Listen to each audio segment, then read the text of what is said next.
Last year, we conducted a front tire test where we compared the performance of 8 tires when mounted up front. It was a grueling battle of sipes and transition knobs to see which could deliver the best control and predictability. We learned a lot from that test, and we knew we wanted to revisit tires. So this go around, we are testing and rating front and rear tire systems to see which can provide the best performance in mixed terrain.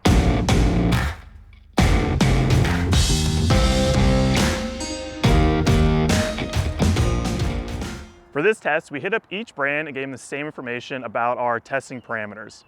All testing would take place in the Whistler Bike Park on Enduro bikes, and we would prioritize tire and rim protection over things like weight and rolling resistance. What most brands sent us was a versatile tread design and their burliest casing and their softest compound. Included in the test, we have Maxxis, Continental, Schwalbe, Vee, Vittoria, E13, Kenda, and Michelin. Of those brands, Continental, Vee, and Vittoria sent front and rear specific models, while Maxxis, E13, Michelin, Kenda, and Schwalbe provided the same model front and rear. Our week in Whistler was hot, dry, and rain-free, which made for some fast, loose, and rough conditions. Gravel and small rocks littered hard-packed flow trails. A layer of dust covered any rock slab or root section, and the few fresh trails of the summer were a couple of inches deep with duff from the high rate of rider traffic. It was demanding conditions for any tire, but also common conditions you'd find during the middle of bike park season. All tires tested were 29-inch, and we started with the same pressure in each. We then adjusted pressures to maximize tire performance. All tires were also mounted to the same Hunt Enduro wide alloy wheels. Sifting through our stack of test tires highlights some common tactics that brands have employed to give riders grip and stability in unpredictable conditions. It's no secret that Maxxis' Asguy model has influenced many other tires, and we see many front tires utilize a transition knob that acts as a handoff between the center tread and side lugs. This helps the tire provide consistent and predictable traction as you lean over. Rear tires tend to have block knobs spaced further apart. Knobs are ramped more aggressively and are wider to create a larger braking edge. Bigger knobs also last longer. Because the rear wheel generally follows the path of the front wheel, less emphasis is placed on transition knobs or having a rounder tire profile.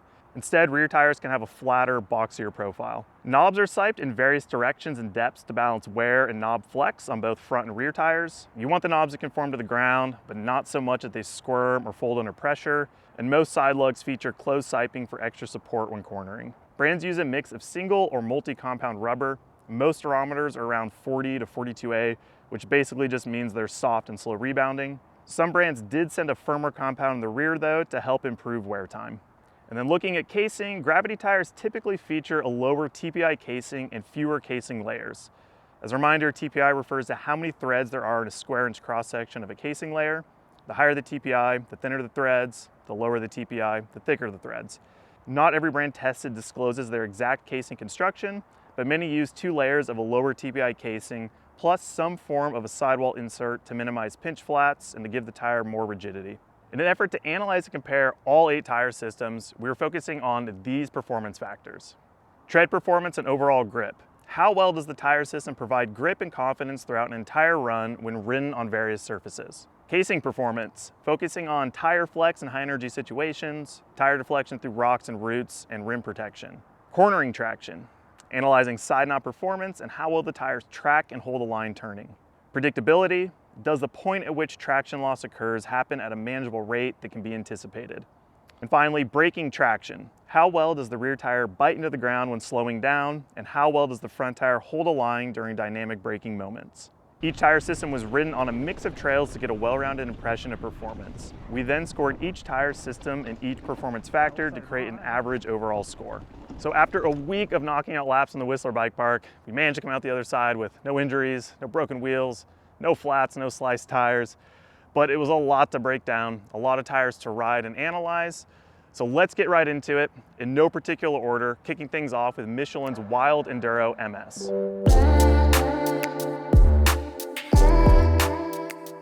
Released earlier this year, Michelin's Wild Enduro MS is their solution to mixed soft conditions. The tread design follows a 3-2-2-3 pattern that spaces center knobs further apart than most tires with a similar look. The center knobs are medium-sized and block-shaped with subtle chamfers on the leading edge and modest siping. Side knobs share a similar shape but have a well-supported outer edge to help maintain form when engaged. You can ride the Wild Enduro MS front or rear. As a front tire, the row of 3 knobs acts to provide consistent traction as you lean over. As a rear tire, the sharp edges on the center knobs and extra dead space in the tread help the tire dig in when braking. The Wild Enduro MS is only available in Michelin's single compound extra tacky Maggi-X rubber and their latest Enduro casing, which consists of a pinch protection layer at the bead, 2 55 TPI layers, a tread shield layer, and a bead-to-bead shield layer on top. At just 1,247 grams, the Wild Enduro MS was the lightest tire in the test, and its spaced out, aggressive knobs has us excited to get it in some proper raw terrain.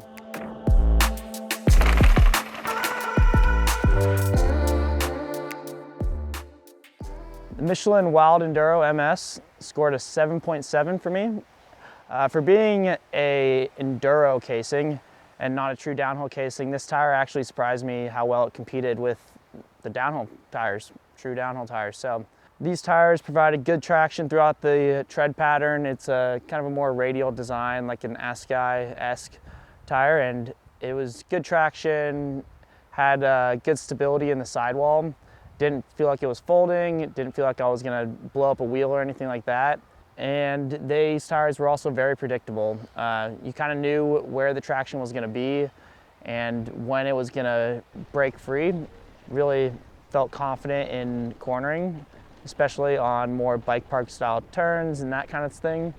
So the one downside of this tire being an Enduro tire and having an Enduro casing was that on faster terrain, faster trails, a little bit rougher stuff like on the connection from In Deep to Blue Velvet, there's an open section and you're kind of on loose over hard, a little bit gravelly, kind of baby heads, where most tires don't feel the most planted. These ones are very noticeably not planted. I felt like I was kind of skating on top and the tires would wander a little bit at speed, so they kind of wander around and you could kind of hold a line, but it wasn't a defined planted feeling. Overall, I enjoyed my time on the Michelin Wild Enduro MS. Yeah, they were just a solid tire. You could ride them on trail bikes, Enduro, bike parks. So if your riding consists of kind of a mix of everything, you don't want to swap to different tires for a bike park, these are a great option. So the Michelin Wild MS was a pretty strong performer across the board, I thought.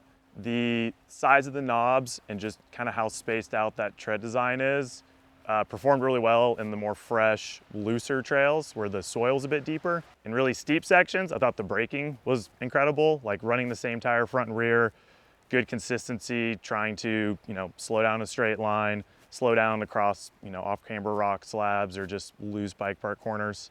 As far as the sidewall goes and just the construction of the casing, this one is like an Enduro casing, but I thought it was still plenty stiff enough. It had a good compliance without feeling like I was rolling a tire anywhere. It was too soft or dead. At the same time, it wasn't deflecting or too harsh in any way. Where I thought this tire maybe wasn't the greatest was on some of those more raw, real technical trails where you have loose over hard packed or like loose bomb holes mixed in with a lot of roots and rocks and compressions. It kind of felt like a mixture of maybe not the stiffest tire construction along with a little bit taller knobs. It was just not as consistent and predictable. I got a little bit more squirm. It was holding lines was good in sometimes, but then on other occasions, it just wouldn't maybe track exactly how I wanted it to. And then cornering traction was kind of the other area that wasn't always the best performing tire to me. When the dirt was loose and the knobs could really dig in, held a line well, a lot of confidence. At the same time on more hard pack or loose over hard pack, again, I'd start to kind of notice those knobs flexing out a little bit, not tracking on the exact line I was hoping for. So overall, the Michelin Wild MS scored an 8.3, was tied in fourth with E13's Grappler tire. And I think just overall, it's a tire that's definitely geared towards looser, deeper soil, has tall lugs that really bite into the ground. That's where it offers the most traction. Once those trails get more bedded in or just more hard pack or loose over a hard pack, maybe it doesn't offer the confidence some of the other tires have.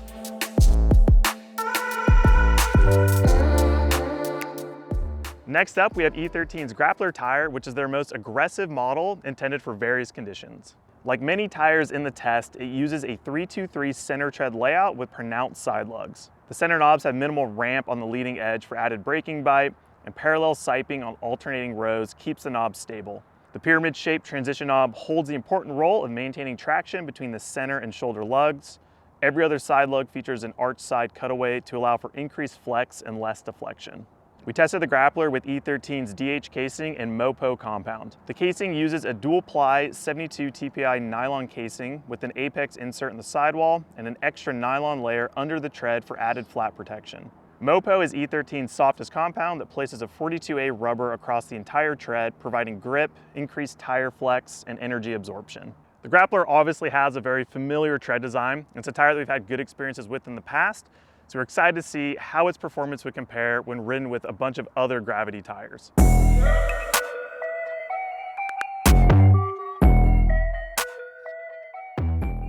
So E13's Grappler tire was another solid performer across the board. Shared a lot of similarities to Michelin's Wild MS when it came down to breaking down the scores for me. Was a tire that did well in the looser, dry, unpredictable conditions. I did find that they struggled maybe a bit to provide consistent grip on hard pack conditions. The front tire, or really just the tread design, has that constant lean angle grip, so you get a lot of traction, but I almost felt like maybe the casing and just getting the tires to engage and hold the line became difficult when the trails were more hard. Once it was softer, they dug in fine. It was easy to get those knobs to engage, be able to set into a corner and hold the line through a turn. Braking traction was definitely a standout with the Grappler. I felt like going into steep chutes and locking up the rear end had a lot of control, a lot of bite, could really just drop the anchors and slow down. Same goes with the front, just predictable, consistent, never really did anything weird. I knew that I could come into, say, like a dust-covered rock slab and brake the way I wanted to without wondering what the tire was gonna do. So overall, the Grappler scored an 8.3, tied in fourth with Michelin's MS Wild, and it would be a tire I would choose for just loose, deep, raw terrain. Good support, great traction. Only thing I wish it maybe had was just a little bit more predictability on loose over hard pack or hard pack conditions. With that said, the front tire and just that kind of like 3-2-3 pattern that's very Asguy-like, awesome lean angle traction, a tire that has such a you can push it so far with traction, and when that traction starts to go away, it's super predictable. The E13 Grappler GR scored an 8.3 for me. Seemed like it was really designed for proper downhill tracks. It really shined in the loose, rough, steep conditions where you could cut into the topsoil and just have a real solid feeling. The traction was really good throughout the tread pattern on this one. But the casing is what I noticed the most. It was a very stiff casing, probably the stiffest in the test. It didn't fold, didn't ping rim, nothing on these tires. So it was really nice on those rougher trails, the steep stuff, had good braking traction, but the downside of this one was it didn't feel the most confidence inspiring on bike park turns. Like A-line, faster turns on Dirt Merchant, almost wanted to sit on top of the knobs. For a bike park terrain, this tire could have been a little bit better, but it still was very confidence inspiring. I'd be interested to know how they wear because they could be really good for your bike park tires since the casing's so stiff. I feel like they would last a long time in that sense if the knobs hold up. So might have to put some more time in on these. The Albert is the newest tire to join the Schwalbe family, and it features their all-new radial casing construction. Instead of placing carcass layers at a 45 degree from bead to bead like most tires, Schwalbe has placed layers closer to 90 degrees, creating less material overlap. This allows the casing to flex and adapt to the ground, increasing the tire's contact patch. The tread design uses a familiar 3-2-3 center knob layout. This increases the number of knobs contacting the ground, complementing the benefits of the radial casing. Intended to be an easy tire to ride in every condition, the high volume of knobs provides constant traction at various lean angles and maximizes rolling speed. A transition knob helps shorten the gap from the middle tread to the shoulder lugs and the knobs are a similar height to Schwalbe's Tacky Chan model. We actually ran this test before Schwalbe released the new Albert, and we were not aware of its radial casing technology. So while we weren't aware of that to provide insight into what we thought of it on the trail and during the test, I think it allowed us to have a very untainted impression of the tire based purely on on-trail performance.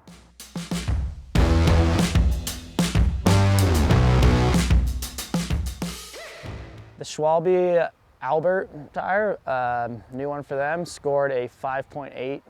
This tire didn't really have great traction for us. In most of the steeper, loose, rough bike park sections up top in Garbanzo area, it wasn't able to cut down into the topsoil. It didn't really provide much confidence with braking. But when you got down into some more trails, such as Samurai Pizza Cat, it kind of shined. That's where I think this tire could be good.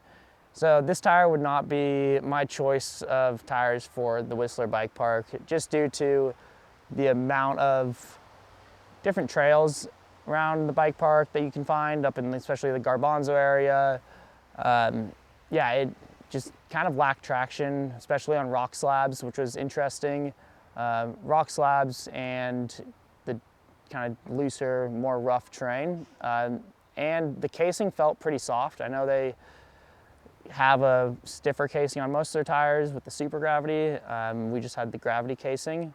Overall, it rolled really fast and seemed to grab traction pretty well if there was a little bit of moisture in the dirt.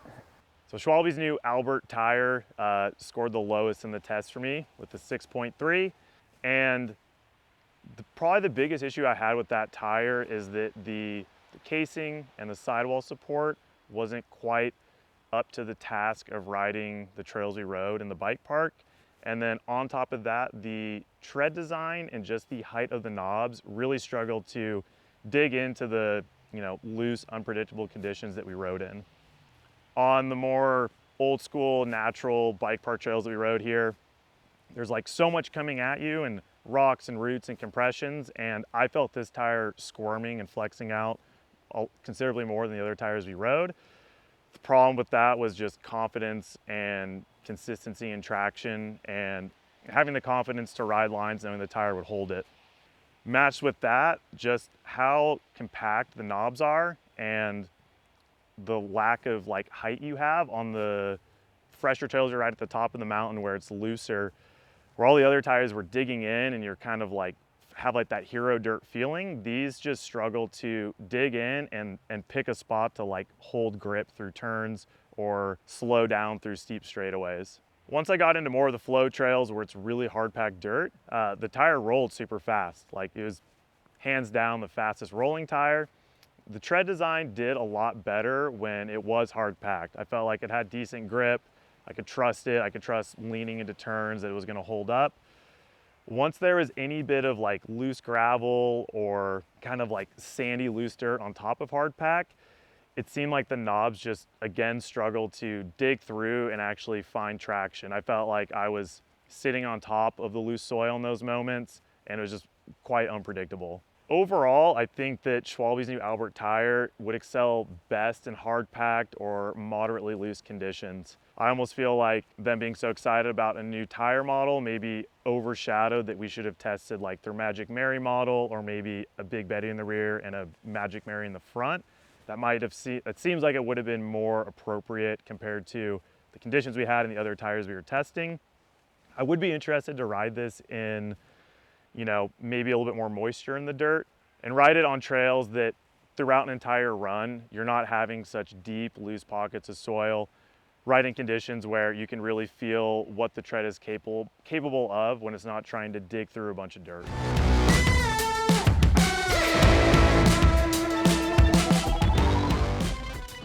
Next up, we have the Mazza and Mostro, which are Vittoria's most versatile tires, intended for anything from loose over hard pack to soft, rooty trails. Neither model is front or rear specific. However, most riders will find the Mazza's staggered side knobs with closed and open siping provide increased cornering predictability when ridden up front. The inside of the shoulder knobs also have deeper sipes to allow for flex, while the outside of the knob has less siping to provide support. Step center knobs with deep siping in the direction of rotation further maximize rolling speed and traction.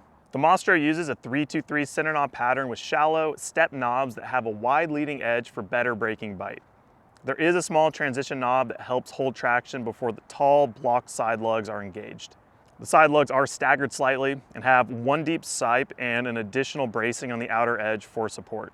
We tested Vittoria's burliest Enduro race casing that uses two 60 TPI layers, a bead-to-bead anti-puncture nylon layer, and an extra layer just under the center tread, plus a sidewall insert. While it's not labeled as a DH casing, the Enduro race casing is on par with the other gravity constructions. The Mazza was one of our favorite tires from our front tire test, so we're excited to see how it would respond in more varied terrain and how the Mostro's less aggressive tread design would manage in the rear.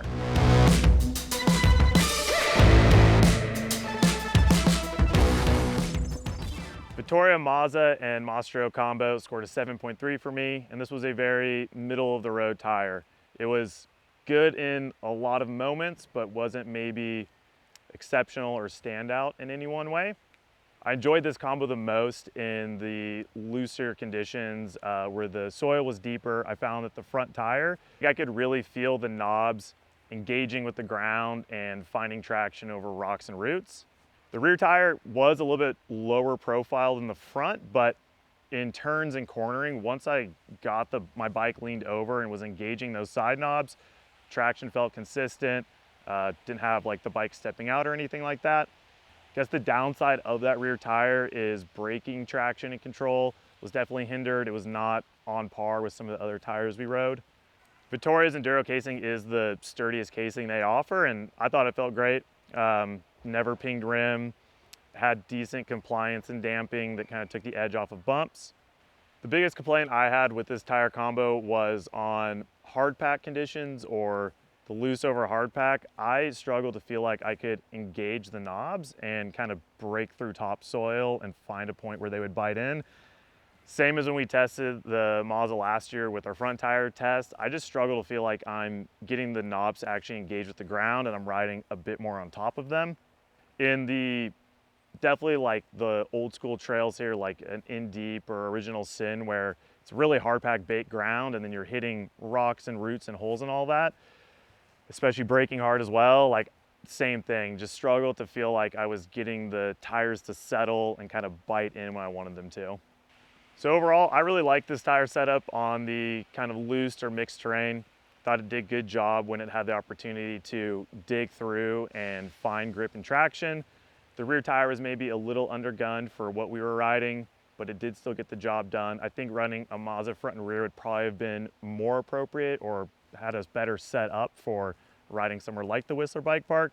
It really left me wanting more on hard pack or loose over hard pack conditions. The Vittoria Mazza front and the Mostro rear combo scored a 7.8 for me. This tire combo was pretty solid. The casing was really tough, especially since they're just an Enduro tire. It had good stability, good traction. It was interesting because I felt like the Mazza outperformed the Mostro in the rear.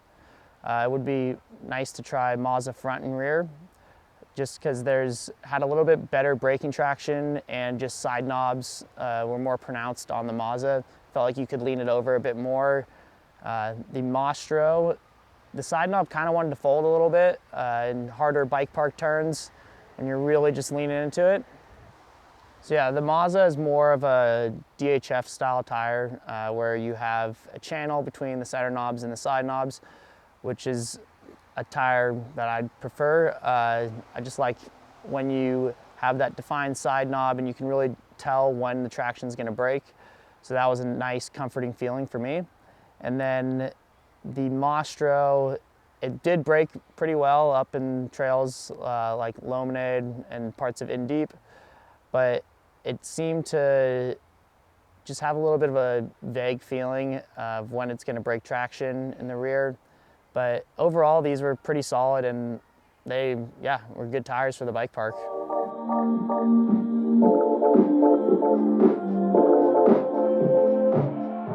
Hot off the press, we have Maxxis' new High Roller 3, which is their answer to riders' needs for an intermediate tire that can be ridden in broad conditions. Slotting between their Asguy and Shorty models and stealing design elements from both, the tread features mid-spiked center knobs spaced generously apart with large, well-supported side knobs. The middle knobs work to penetrate soft soil, but are short enough to keep from squirming on hardpack. There's also lots of open space in the design to keep the tire from packing up with dirt and wetter conditions. The High Roller 3 is not front and rear specific, but for our testing conditions, Maxxis recommended we use it front and rear. We tested the High Roller 3 in Maxxis' downhill casing and grippiest 3C Max Grip compound. The DH casing uses two 60 TPI layers along with a large butyl rubber insert in the sidewalls for support and flat protection. The Max Grip compound combines 3 rubber compounds in key areas: an ultra soft rubber on top of the knobs, a medium rubber in the core, and a hard rubber at the base of the tread. Excitement was high to ride the new High Roller, having enjoyed the previous iterations of the model, but we were questioning how its aggressive tread design would hold up once we got into firmer conditions.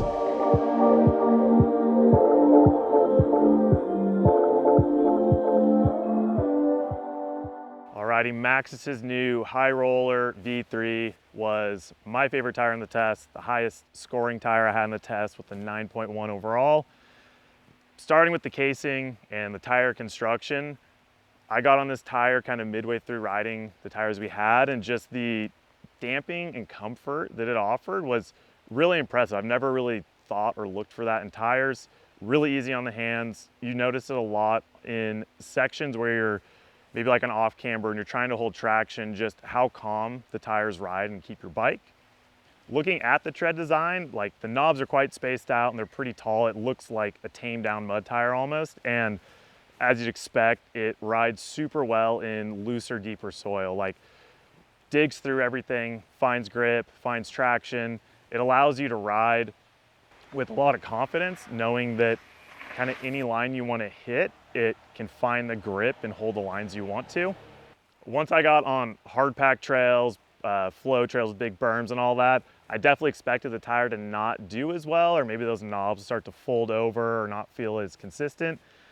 And I was really impressed that it felt like one of the better tires on the bike park trails. Like, I think that Maxxis has just really nailed that max grip compound, and the gumminess of the knobs, like they're able to hold grip and find traction without being so soft that, you know, the tire's squirming or not feeling predictable when you're really leaning energy into it. With the High Roller mounted up front, it definitely has a boxier profile compared to an Asguy, which I think most people are familiar with riding as a front tire. Like an Asguy has this, you can just lean it as far as you want and it feels like there's no end to the traction it can provide. The new High Roller has great cornering grip and it's really defined when you're on those side knobs, but it's also a pretty obvious fall off of grip once you lean past where those knobs want to engage. So not as endless traction feeling, but still great cornering grip. So Maxxis was so confident in the new High Roller, they told us just to run it front and rear this week. And as a rear tire, super predictable, easy to know that like your rear end's gonna follow your front. Never had any issues like the bike stepping out, but at the same time, like if there's a really tight corner and I wanted to like whip the bike around, traction would kind of break free in a manner that was easy to gauge what was gonna happen. Maybe the only thing that I didn't like about it as a rear is like pure just stopping power and like trying to shut down in a really like steep or loose section. Didn't quite have as much braking control or stopping power as say Continental's Kryptotal RE. But that was maybe like the only downside of the tire I found. So overall, I think Maxxis' new High Roller is gonna become a lot of people's go-to tire. It looks like it might only be good in loose, deep soil, but I think it'll impress a lot of people with its ability on loose over hard pack bike park trails. A tire you can get and really apply to whatever sort of conditions you have. The Maxxis High Roller, brand new tire for them, scored a 9. This was the highest scoring tire in the test for me, and I'm just the High Roller guy. Was a big fan of the High Roller too. It's very predictable tire. This new one has insane traction. It braked really well. The casing is nice and supple, but not flimsy.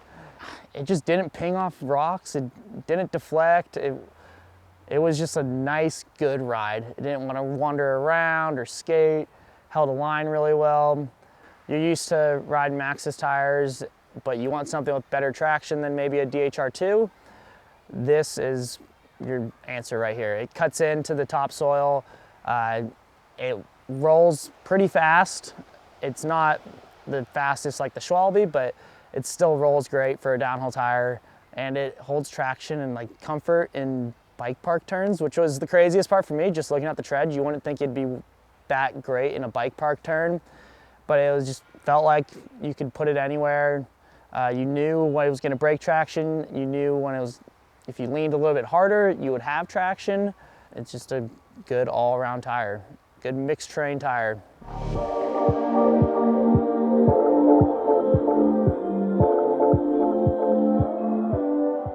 The Double Black is an all-new tire for Kenda that bridges the gap between their Hellcat and their Pinner model. It's intended to be an all-conditions tire that's fast-rolling and equally confident in hard-packed, loose, or loose over hard-pack. The design is not front-rear specific and uses an Asgai S tread pattern with a 323 middle knob arrangement. These knobs are narrower than most tires of a similar design and have a subtle ramp on the leading edge. Side knobs are placed in parallel and have a shallow, closed sipe. The consistent outer edge of these knobs gives the Double Black a more squared off profile. We tested the Double Black in Kenda's downhill casing and dual layer compound. The casing utilizes strips of Kenda Vector Shield in the sidewall and under the tread. KVS is a lightweight woven material said to offer 3 times the cut resistance of standard protective materials. There's also a 20mm apex in the sidewalls for pinch flat protection. The dual layer compound features a stiffer base rubber with a softer compound laid over the whole tread. This gives the knobs stability and grip while improving durability. The Double Black actually does not launch until next spring, so is Rad getting a sneak peek at Kenda's latest gravity model.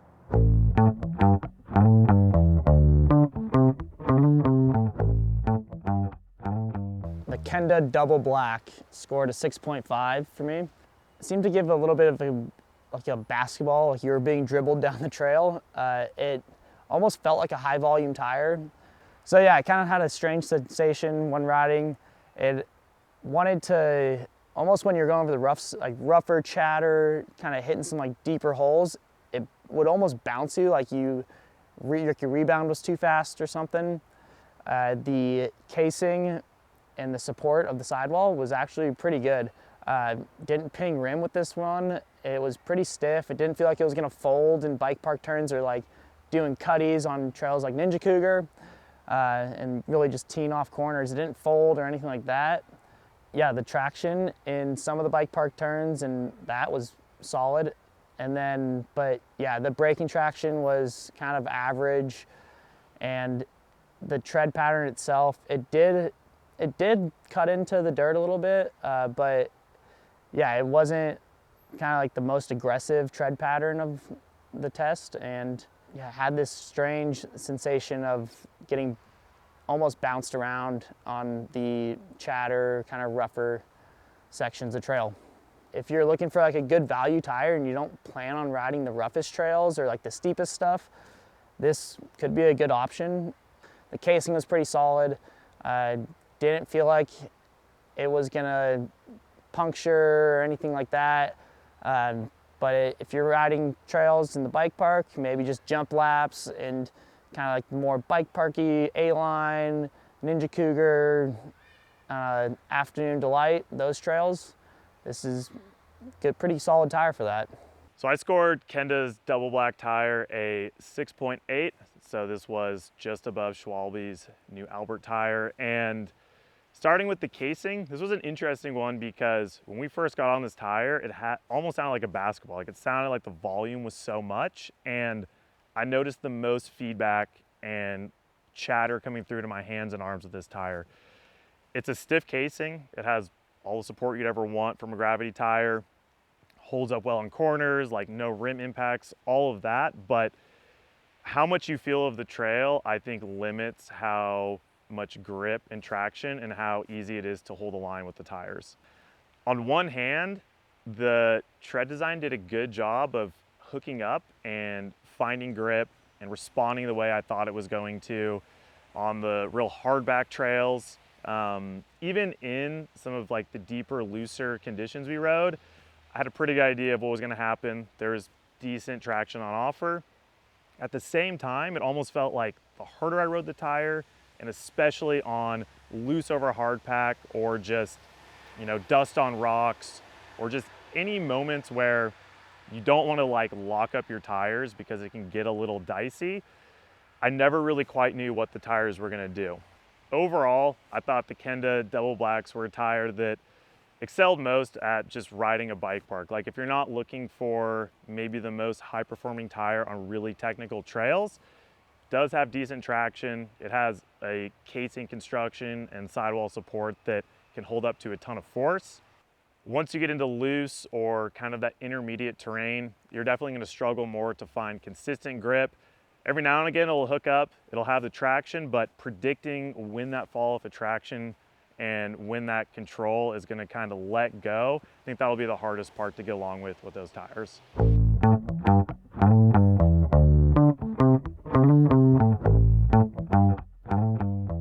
Up next, we have Vee's Attack models, which are their Ride Everything tires. The HPL front tire, which stands for hard, packed, and loose, uses a 3-2-3 alternating tread pattern of faintly ramped medium depth center knobs and deep shoulder lugs set in parallel.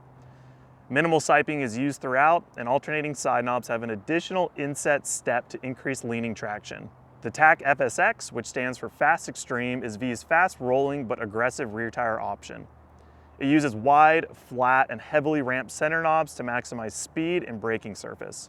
The side lugs are equally large, with more substantial siping and an inset step for cornering bite.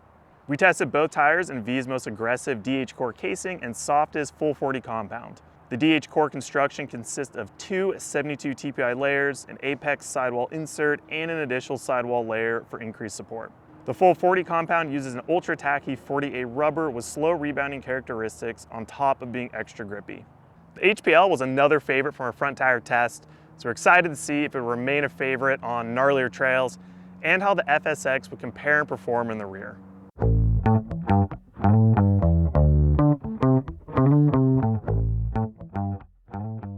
So Vee's Attack HPL and Attack FX tire combo that we tested was my second favorite tire combo in the test, and it scored an 8.9. When we did our front tire test last year, the Attack HPL was my favorite for just its endless grip and how much you can lean the tire over and continue to have traction. Running Vee tires front and rear this past week, it was just one of my favorite setups because it was so consistent and so easy to trust that the tires were going to be hooking up in multiple situations. The HPL has a very obvious Asguy look, but what I like about this tire compared to Maxxis Asguy is just the predictability and knowing what the tire is going to do. I feel like an Asguy sometimes feels vague and you're not always sure what it's going to do when you're leaning over, or it kind of gets snagged a little bit on when you're riding technical terrain. This tire is real definite. It has all that lean angle traction, but at the same time, you know exactly what it's going to do. There's no kind of questioning what's going on with your front wheel. As for the FSX in the rear, I really enjoyed the tire. It's got kind of low profile, really wide center knobs that I thought brake just fine. And then the gap between those and your side lugs creates like a nice drop into corners and a drop into traction with the rear end. As for the tire construction itself, these were right behind the Maxxis high rollers as far as just comfort and trail damping. Like it was crazy going to this tire from some of the other ones and just feeling how much calmer my bike rode and how much smoother it was over, especially like chattery sections or bits of trail that have a lot of like rocks and roots that are really placed in the dirt and not moving.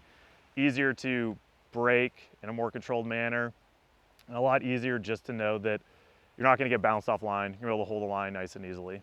The only area that I thought the Vee tire combo we rode struggled was in the looser, fresher, deeper soil trails. It just didn't quite bite through and dig into the dirt as good as, say, the high roller or the Michelin Wild that we rode. It wasn't a full detriment to their performance, but compared to their tires we rode, it definitely was below them. So overall, it was cool to ride Vee tires again and see them land towards the top of my favorite tires in the test this week, just highlighted by consistency, predictability in various trail conditions. And yeah, hopefully people can find these tires, because after the tire test last time, it seemed like it was hard to find these in the US, but I think people should give them a chance for sure. So the Vee Attack HPL in the front and the FSX for the rear scored an 8.3, which tied for third for me. This combo had good traction throughout the tread pattern. It was good, solid casing, held a line very well. The FSX in the rear had good braking traction and was more of a DHR2 style tire with the channel, and the HPL is more of an Ascii-esque tire. It has good traction, but it's a little bit vague of when that traction is going to break. FSX in the rear actually almost outperformed the front tire just due to having a more defined point of braking traction, and when you're setting a turn, it kind of wanted to set the turn and you could hold it. So I would like to try the FSX front and rear. Overall, these tires, yeah, were really good to ride, really pleasant. Yeah, just had good ride feel. You could tell that they are true downhill tires. They might not have been the fastest rolling, but they cut through the topsoil really well in the upper parts of Garbo. They were good at braking. You knew when you were gonna have traction. You knew that you could hold a line, and yeah, you could just confident with them.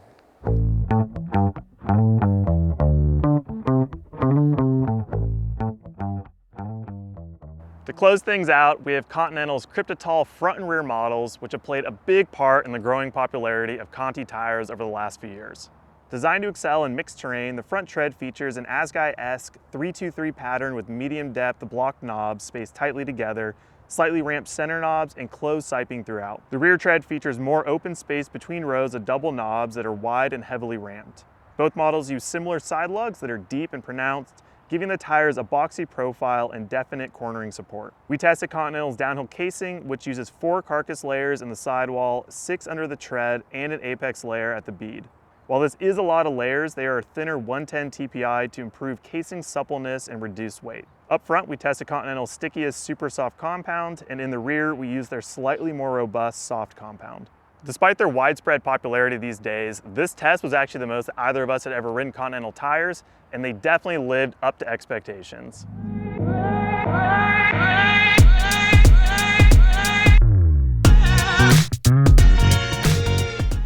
The Continental, Kryptotal, FR, and RE scored third in the test for me with an 8.8, just below V that had a 8.9. And that really came down to the tire construction and sidewall support. Compared to Maxxis High Roller and the Vee Attack combo that we rode, they just were real calm on trail. The Contis, even though they're really light, ride really sturdy and stout. On one hand, it's really nice when you're riding rough trails, you're hitting impacts, you're leaning into tight turns or big bike park berms. It's like all the support in the world. The other side of that is that I almost start to struggle to get the tire to lean over and actually engage those side knobs. I found myself running my front wheel wide and high in a lot of turns. I also found that the casing was just maybe not as comfortable, a little bit more feedback. In some situations where there's just like constant compressions and impacts, maybe hinder the braking just a little bit of the Conti.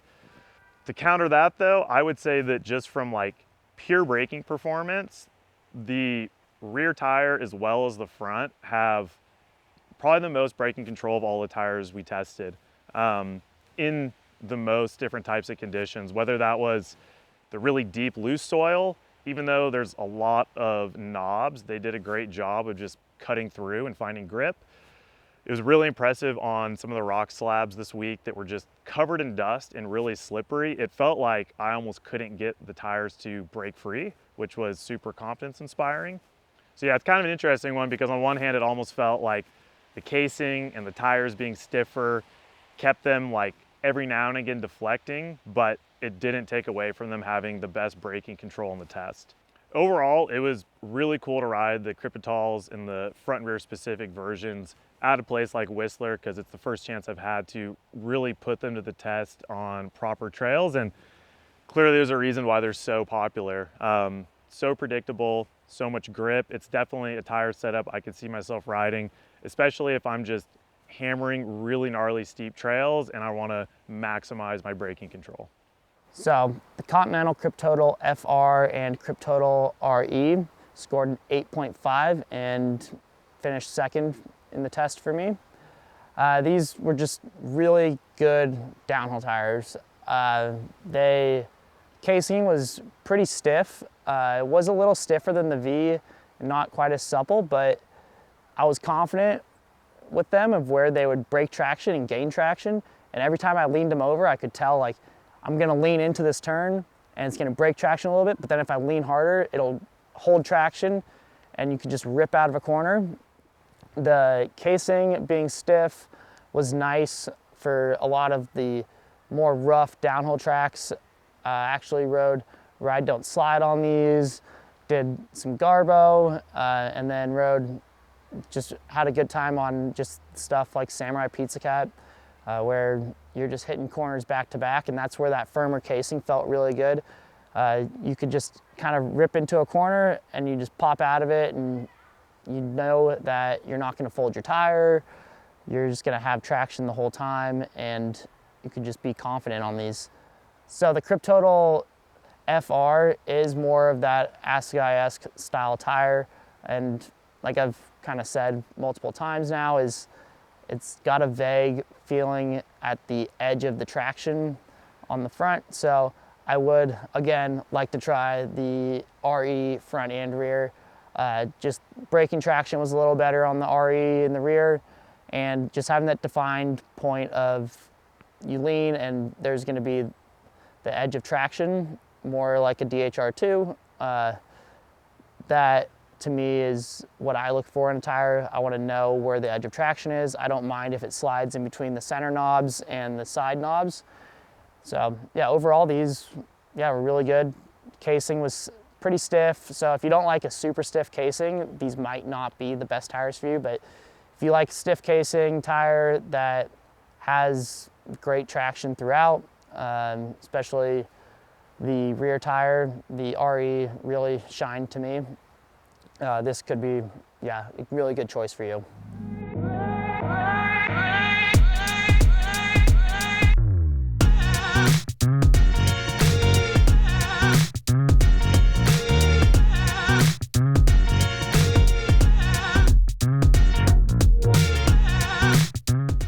That's a wrap on 8 front and rear tire systems tested.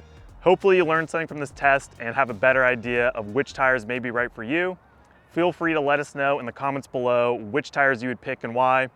And as always, for more mountain bike news and reviews, you can head to vitalmtb.com. Cheers.